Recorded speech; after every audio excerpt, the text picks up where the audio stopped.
Hello, today's day 64 of Revelation, a Bible study. Go to my Facebook page, get the paperwork, and we'll get started. Blessed is he that readeth, and they that hear the words of this prophecy, and keep those things which are written therein, for the time is at hand. Let's reread what we're still in, Revelation chapter 13, verses 1 to 4. Then I stood on the sand of the sea, and I saw a beast rising up out of the sea, having 7 heads and 10 horns, and on his horns 10 crowns, and on his heads a blasphemous name.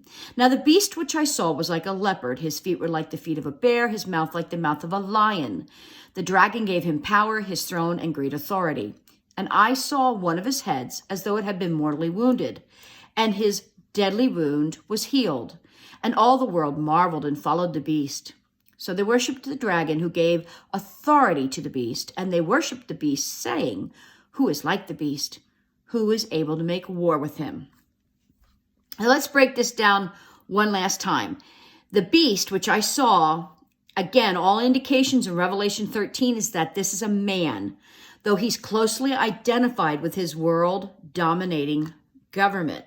And again, this is where things are interesting, because there are those scholars who feel that the beast is a whole nation. It's a whole government. Whatever this creature is, whether a single man or many in the form of government authority, it is against the Lord. And that's the only thing any of us can say for certainty. God used images from Daniel's vision of Daniel chapter 7 to communicate the identity and nature of this beast to John.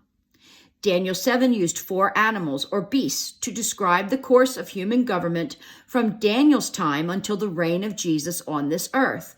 So here we're reading like a leopard, feet like a bear, mouth like a lion.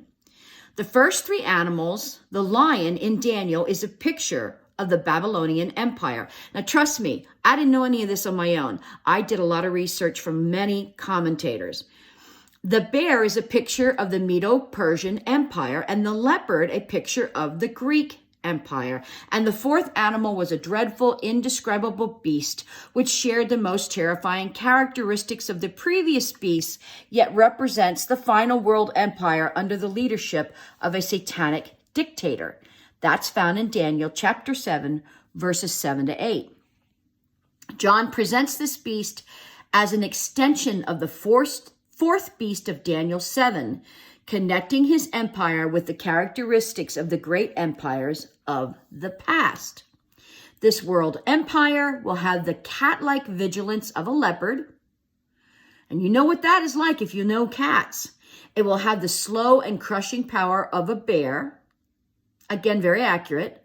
And the authority of a lion. Since the beasts of Daniel 7 represented empires more than specific men, some still say the beast of 13 is not a person, but as I said earlier, a government or a cultural system. Many believe the beast is a broad picture of totalitarian governments, especially those in the 20th century. Others insist the beast is a person, specifically the Antichrist, the final satanic dictator who leads the world in rebellion against God. I tend to believe it's a man. One person.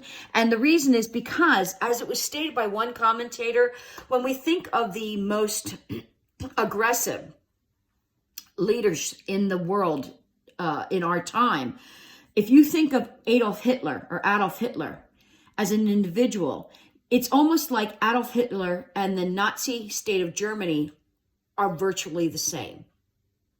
So to me, that makes a lot of sense. But again, I'm only presenting the different interpretations that I've found from these scholars.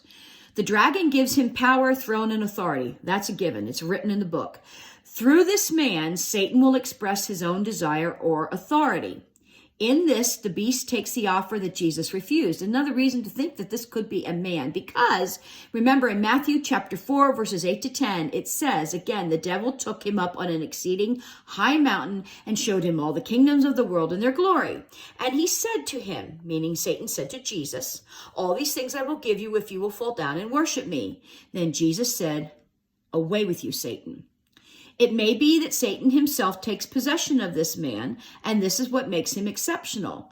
This was the case with Judas when we read about Judas who was possessed by Satan, and we can read that in John chapter 13, verse 27.